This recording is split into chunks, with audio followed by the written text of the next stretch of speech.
There is hope for the unloved. Are you ready for some good news? There is a love in Christ that overwhelms any lack of love in this world. Jacob loved Rachel. He was infatuated with Rachel. Love at first sight, he thought.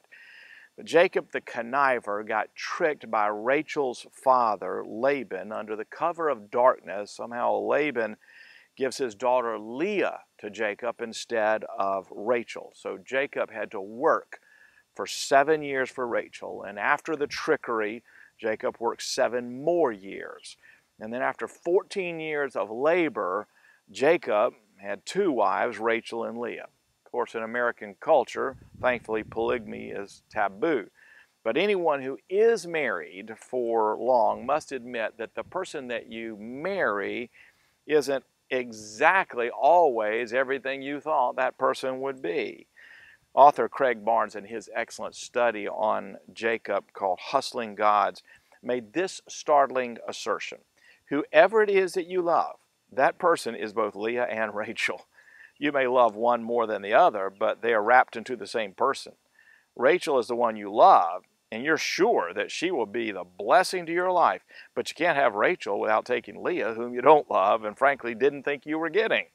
However, not long after you are together, you discover you didn't just get Rachel, you're also very involved with Leah, and you can work for years trying to turn her into Rachel. That's a deep thought.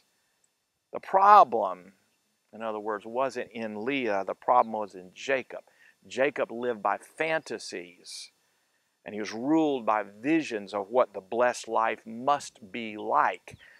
Jacob needed to discover was a different capacity for love that was not fantasy. And I cherish this story of Leah because in the end, the absence of her husband's love doesn't define her. It's a story that in the end is defined by the love of God, and she discovers that love. You see, love must be a gift or it isn't love at all. And she had to discover that. As much as she wanted to be loved by Jacob, what she had to discover was the power of being loved by God. There is a love in Jesus Christ that overcomes any lack of love you've experienced in this world, and that's the gospel. Well, that's today's good news, and you can get more videos like it by clicking right here, or better yet, subscribe to this channel. Start out every day with good news.